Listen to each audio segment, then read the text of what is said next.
नाही नाही, ते दिल्लीत बघितली बोलतात.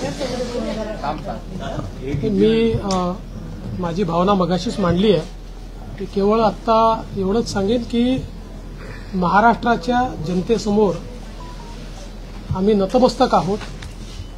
जनतेने ज्या प्रकारचा विजय दिलेला आहे, खऱ्या अर्थानं हा विजय एक प्रकारे आमची जबाबदारी वाढवणारा विजय आहे.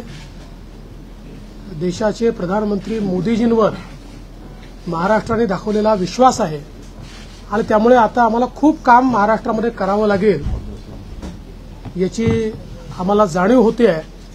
म्हणून पुन्हा एकदा महाराष्ट्रातल्या सगळ्या मतदारांच्या चरणी आम्ही नतमस्तक होतो आणि त्यांना आश्वस्त करतो की त्यांनी जो विश्वास दाखवलाय त्या विश्वासाला आम्ही तडा जाऊ देणार नाही. सगळ्यांचे अतिशय मनापासून आभार.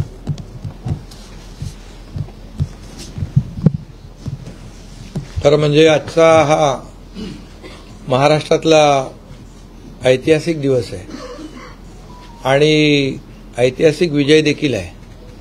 आतापर्यंतच्या अनेक वर्षांच्या निवडणुका आपण पाहिल्या, परंतु ही निवडणूक लोकांच्या हातात घेतली अशा प्रकारची निवडणूक होती. म्हणजे लँडस्लायडिंग जो काही व्हिक्टरी आपण म्हणतो ऐतिहासिक, याला काय शब्द वापरायचे मला कळत नाही, परंतु लोकांनी मतांचा प्रेमाचा वर्षाव महायुतीवर केला. कारण लाडकी बहीण असेल, लाडका भाऊ असेल, लाडका शेतकरी असेल, एकंदरीत सगळ्याच घटकातल्या लोकांनी यावेळेस महायुतीवर प्रेम दाखवलं आणि त्यामुळे मी सगळ्या मतदारांना मनापासून धन्यवाद देतो आणि त्यांना एवढ्या मोठ्या ऐतिहासिक विजयासाठी साष्टांग दंडवत घातला पाहिजे अशा प्रकारचं काम मतदारांनी केलेलं आहे. खरं म्हणजे गेल्या 2-2.25 वर्षामध्ये मी, देवेंद्रजी, अजितदादा, आम्ही जे काम केलं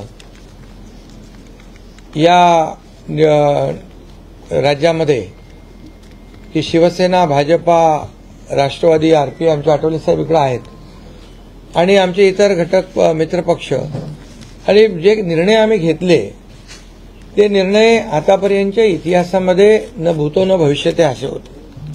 म्हणजे एकीकडे विकास केला आम्ही, डेव्हलपमेंट, म्हणजे जे 2.5 वर्षात महाविकास आघाडी सरकारने जी काही कामं बंद पाडली होती, स्पीड ब्रेकर टाकले होते, सगळी कामं थांबवली होती.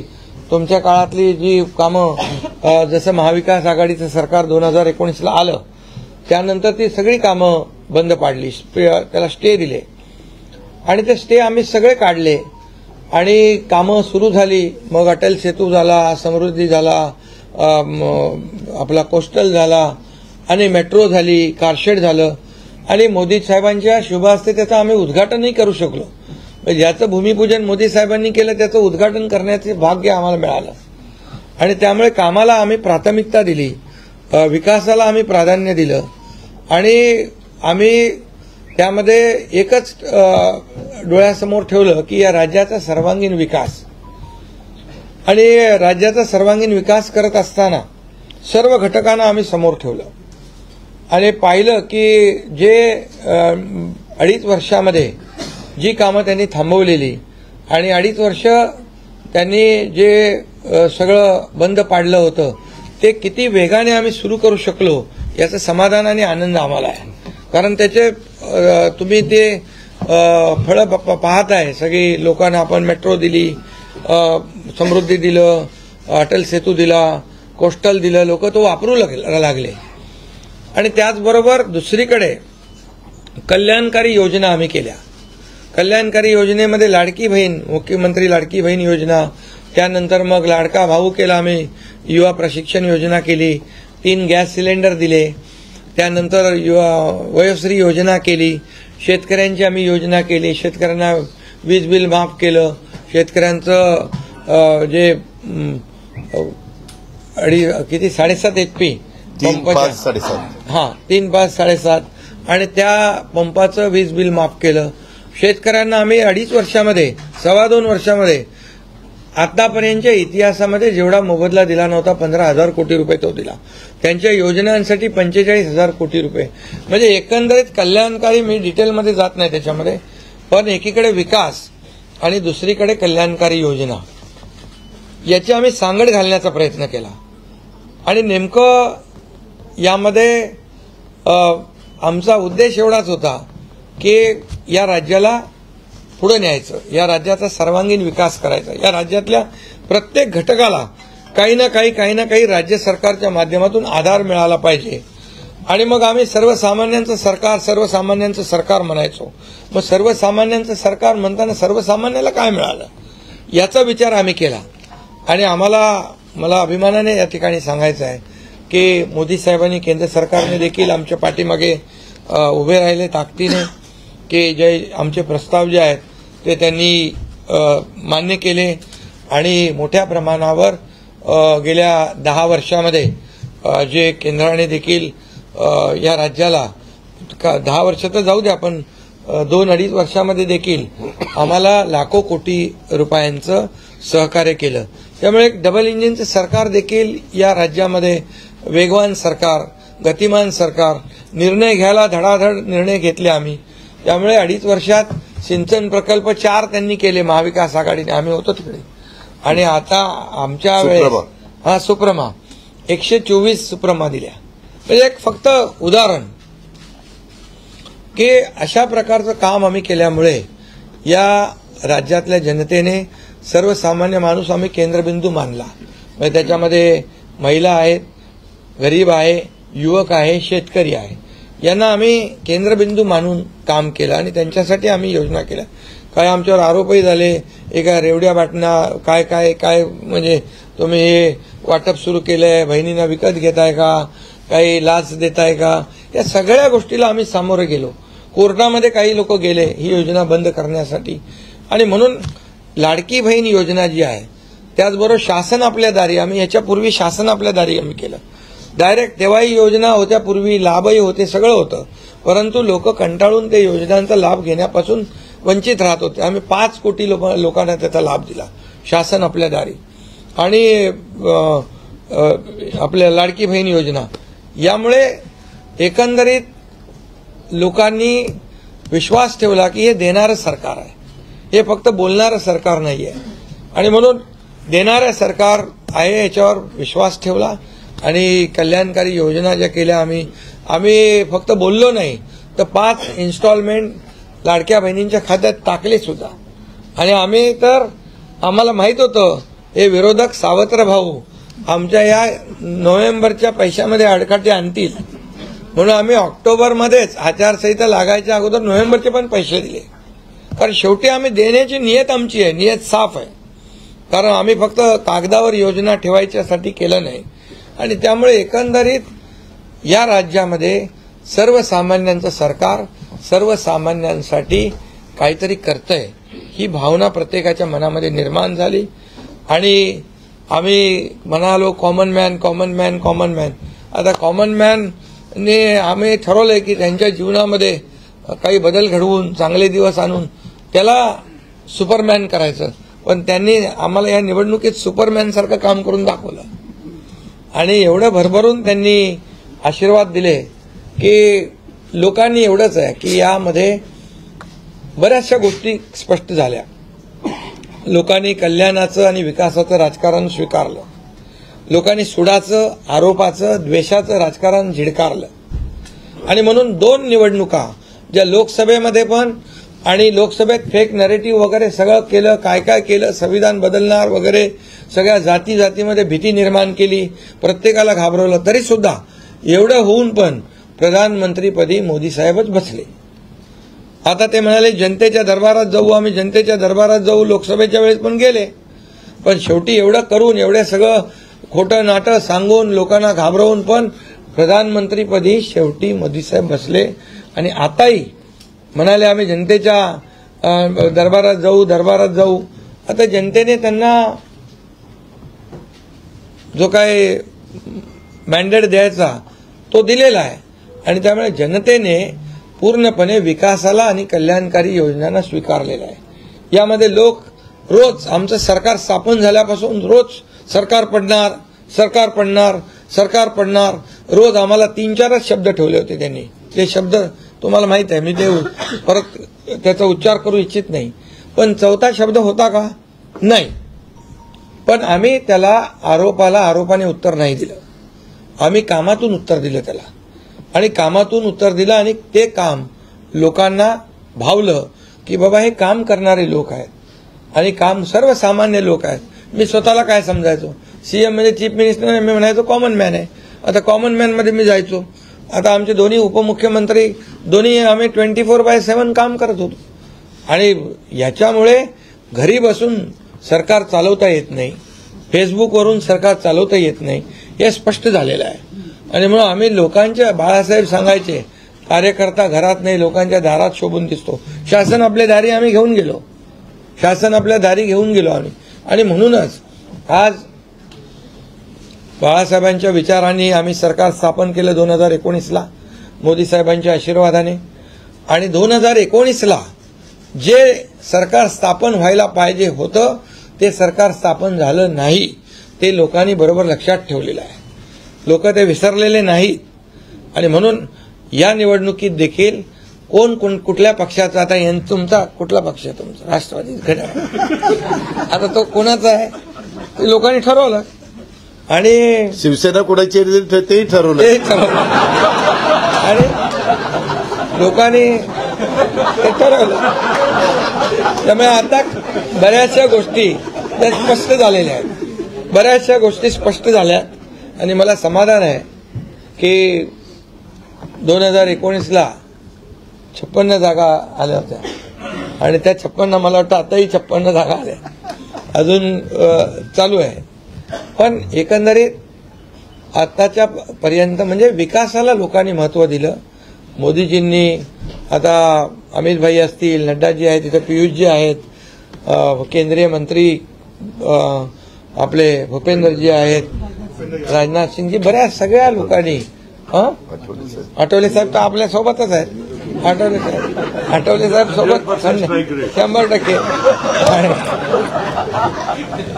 तर एकंदरीत आपण सगळ्यांनी या निवडणुकीमध्ये एकत्र येऊन काम केलं.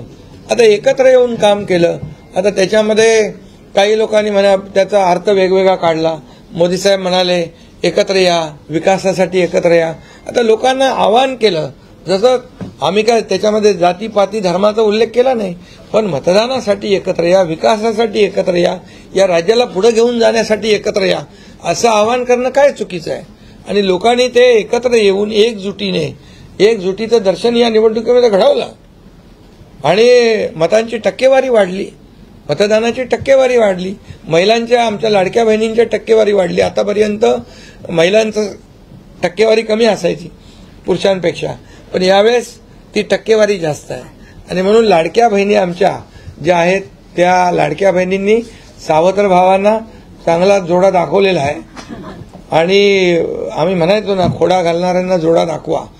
तर एकंदरीत ही निवडणूक जी आहे, ही निवडणूक विकासाच्या अजेंड्यावर, कल्याणकारी योजनांच्या ह्याच्यावर, आणि जे विचार आहेत, आज आमचे शिवसेना म्हणून बाळासाहेबांचे विचार आहेत, दिघे साहेबांची शिकवण, मोदीजींची जे काही जो त्यांचा सपोर्ट आहे, केंद्राचा सपोर्ट आहे, या सगळ्या गोष्टी ज्या आहेत या निवडणुकीमध्ये कामी आल्या. शेवटी लोकांना काय पाहिजे? लोकांना शिव्याशाप नको आहे, लोकांना आरोप प्रत्यारोप नको आहे, लोकांना सुडाचं राजकारण नको आहे. लोकांना हवंय डेव्हलपमेंट हवं आहे, आणि विकास आणि विकास यावर आम्ही भर दिला. आणि आज त्यामध्ये किती आरोप केले, खोटे बोला, आपण रेटून बोला. आता अजितदादा मगाशी म्हणाले की तुम्ही पण काय काय ते बातम्या अशा, सकाळी तर अशा बातम्या चालल्या होत्या की बोला आमचा काय कार्यक्रम होतो का काय, आमचा करेक्ट कार्यक्रम करायचं चालू होतं. तर याच्यामध्ये खूप चांगलं निर्णय झाला, चांगला एक आपला ऐतिहासिक विजय झालेला आहे आणि त्यामुळे खऱ्या अर्थाने आमची जबाबदारी वाढलेली आहे. आता या सगळ्या ज्या काही जे घेतलेले आम्ही निर्णय आहेत की आमचा एकही निर्णय कागदावर राहिलेला नाही. मी त्या सगळ्या निर्णयात जाऊ इच्छित नाही, पण एकही निर्णय आम्ही कागदावर ठेवला नाही.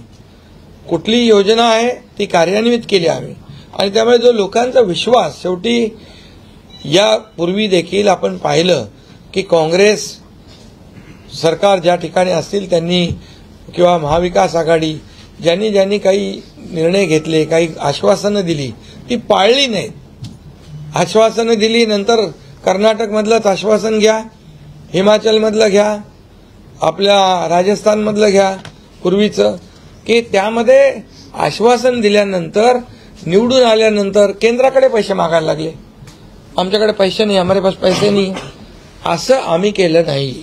आम्ही जे बोललो आमची हातपाय काय म्हणतो त्याला पांघरून पाहून आम्ही ते आम्ही अंतरून पाहून पाय पसरले आणि ज्या योजना आम्ही केल्या या योजनांचं पूर्णपणे त्याच्यामध्ये कुठलीही योजना बंद होणार नाही याची आम्ही काळजी घेतली.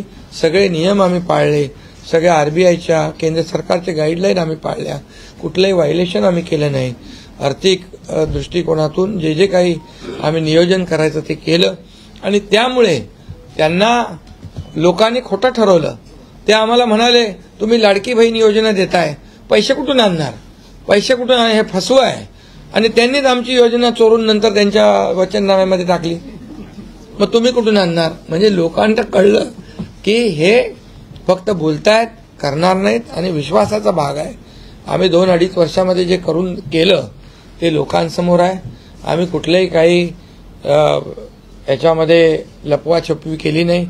जे आहे ते स्पष्टपणे आम्ही मांडलं लोकांच्या समोर.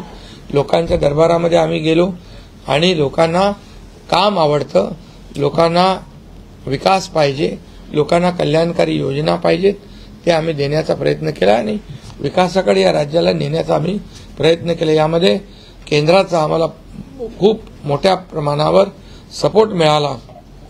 10 वर्षामध्ये मी तो आकडा अगोदर पण मी सांगितला होता.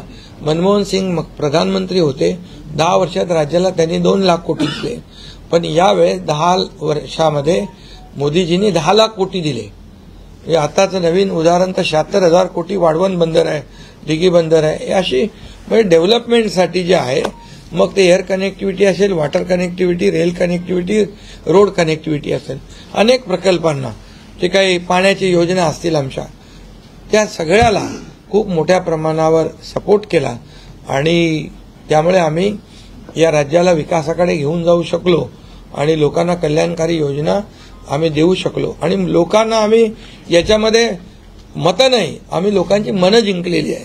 आज लोकांना शेवटी काय विश्वास महत्वाचा आहे. विश्वासावर सगळ्या गोष्टी चालतात.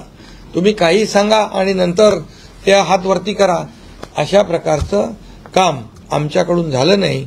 आणि त्यामुळे आम्ही काम करणारे लोक आहोत, कार्यकर्ते आहोत आणि म्हणून आम्ही 24/7 काम केलं. जेव्हा जेव्हा शेतकरी अडचणीत आला तेव्हा तेव्हा त्याच्या मागे आम्ही उभं राहिलो, त्याला वाऱ्यावर आम्ही सोडलं नाही. आणि त्यामुळे जो जो सर्वसामान्य घटक जेव्हा जेव्हा अडचणीत आला त्याच्या मागे आम्ही उभं राहण्याचं काम केलं. त्यामुळे एक प्रकारचं हे सरकार जे आहे, एक पाठीराखा सरकार, एक सरकार जे आहे हे सर्वसामान्याला न्याय देणारं सरकार आहे. जनतेच्या पाठीमागे ताकदीने उभं राहणारं सरकार आहे. जसं आमच्या मागे केंद्र सरकार ताकदीने उभं राहिलं तसं आम्ही जनतेच्या मागे उभे राहिलो आणि म्हणूनच आम्हाला हा असा प्रचंड दैदिप्यमान हा विजय मिळालेला आहे. आणि आम्ही या विजयाचं श्रेय जे आहे आमच्या मतदारांना देतो, जनतेला देतो. जे आमचे महायुतीचे सर्व कार्यकर्ते आहेत त्यांनी मेहनत घेतली आहे त्या सगळ्यांना देतो. आणि म्हणूनच यापुढे जे काही काम आहे या जनतेच्या हितासाठी करणं एवढंच आमची जबाबदारी आहे. त्यामुळे पुन्हा एकदा मी आपल्या सगळ्या पत्रकारांना मनापासून धन्यवाद देतो, आपलेही आभार मानतो. आणि आता इथून पुढे तुम्ही खऱ्या चांगल्या बातम्या दिल्या तर तुमचा TRP वाढत जाईल. आमचे प्रकल्प जे आम्ही सुरू केलेत त्याच्या बातम्या द्या, लोकांच्या फायद्याचे जे प्रकल्प आहेत त्याच्या बातम्या द्या.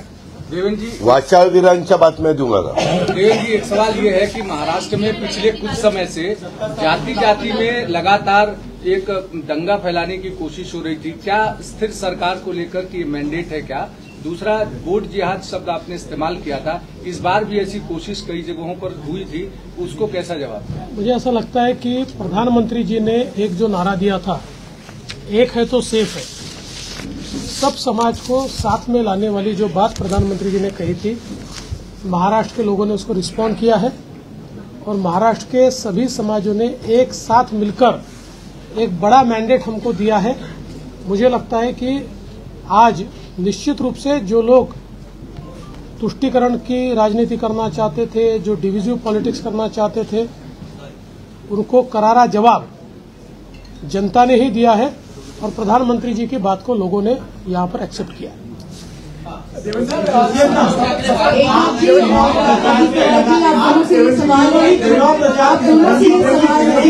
एनसीपी और शिवसेना, आप दोनों को लेकर ये आरोप लग रहे थे बार बार, आप दोनों के लिए साथ की लड़ाई थी, शिवानी ठाकुर फ्रॉम जी न्यूज, एकता जी और अजित पवार जी, की नकली है। क्या आपको लगता है आज के बाद ये आरोप अब जनता ने जवाब दे दिया है, आपकी ओर से क्या जवाब दिया जाएगा? क्योंकि असली और नकली का फैसला जनता ने दिखाया ना। अभी आपने पहले ही बोल दिया ना। नहीं, आपकी ओर से जाना चाहते हैं, क्योंकि देखिए बार नहीं, देखिए, जनता ने आज बता दिया है, असली नकली में मैं जाऊंगा नहीं, लेकिन बाला साहब ठाकरे जी की विचारधारा वाली जो शिवसेना है, शिवसेना भाजपा की गठबंधन वाली जो शिवसेना है, एक विचारधारा वाली शिवसेना, आज लोगों ने तय कर लिया है कौन है, मैंडेट दिया है लोगों ने आज।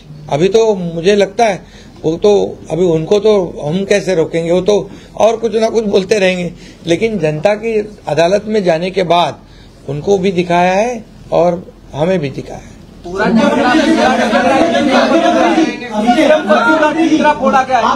ईवीएम का देखो, अभी झारखंड में ईवीएम अच्छा है क्या?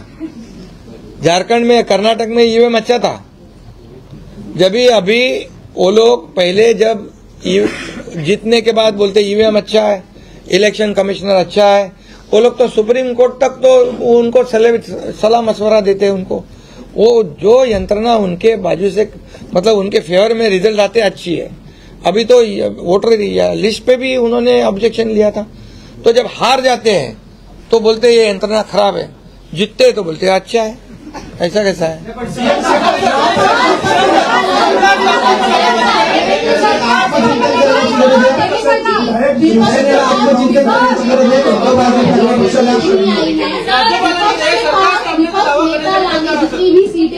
तो यही तो देखिए, यही तो मैं बता रहा हूँ कि जनता ने पूरी तरह, मैंने पहले भी कहा था कि पूरी तरह थम्पिंग मेजोरिटी मिलेगी। ये पूरा लैंडस्लाइड विक्ट्री है ये पूरी तरह। अभी ये जनता ने भरपूर दिया है। अभी उनको उनकी जगह दिखाई है।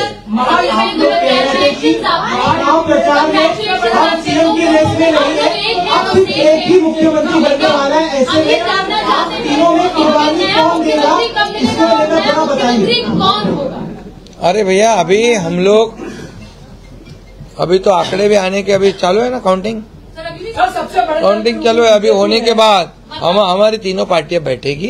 हम जैसे आपको बताते हैं, जैसे हमने सीटों का बंटवारा हुआ, हमें कोई मतभेद हमारे में नहीं थे, आज भी कोई मतभेद नहीं है। हम हमारे वरिष्ठ और हम लोग बैठकर उसके ऊपर निर्णय लेंगे। बचे हैं नई सरकार को लेकर के, तो क्या कब तक दावा पेश करेंगे गवर्नर के पास? अरे हमें करो ना, कब तक दावा पेश करेंगे गवर्नर के पास? क्योंकि अब 26 तारीख जो है वो डेट पिछली बार हुआ था, 5 साल पूरा होगा। समय पे सब बराबर होगा। पहले तो तीनों पार्टियां अपना अपना नेता चुनती है। अभी रिजल्ट ही आने का है। रिजल्ट आने के बाद सारे एमएलए को बुलाना पड़ता है, अपने अपनी पार्टी का नेता चुनते हैं, उसके बाद ये प्रक्रिया होती है। आप बिल्कुल चिंता मत करिए, तीनों पार्टियां साथ में बैठकर और अठौली जी का भी मशवरा हम लेंगे और इसका निर्णय करेंगे। महाविकास आघाड़ी के होटल का महाविकास आघाड़ी ने दादा 3 होटल बुक किए थे कि वहाँ पर एमएलए को रखा जाएगा। तो ये जनता ने तय किया है ना, इस पर एक कमेंट दादा। जनता ने इतना भरोसा दिखाया है, अभी हमारी जिम्मेदारी बढ़ गई है।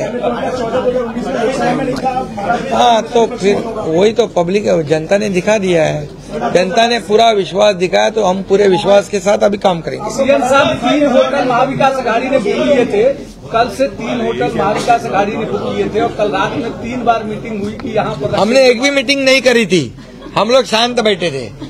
हमने मीटिंग भी नहीं करी थी और होटल भी बुक नहीं किया था, क्योंकि हमें मालूम था थम्पिंग मेजोरिटी मिलने वाली है, इसलिए होटल बुक करें। और उनके आवश्यकता पड़े तो उनका होटल हम मांग लेंगे, उनकी बुकिंग हम ले लेंगे। झाला नाही, बरेचसे झालेत ना, काँग्रेसचे मोठे बाळासाहेब थोरात आणि काय काय पृथ्वीराज चव्हाण, बहुत से लोगों का हुआ है।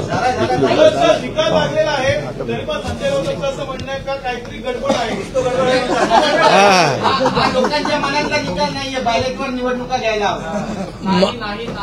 संजय राऊतची बरोबर आहे।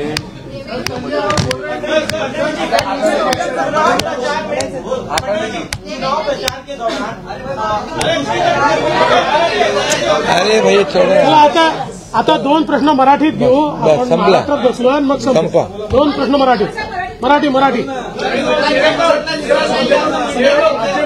अरे जाने दो ना संजय, एक ही सवाल है क्या? आपका सवाल खत्म हुआ? सवाल खत्म? असं म्हणतंय की बॅलेट पेपरवर निवडणुका घ्या, ईव्हीएमचा निर्णय माहीत नाही। पुन्हा एकदा तुम्हाला विचारतो, संजय राऊत कोण? ईव्हीएमचा निर्णय मान्य आहे।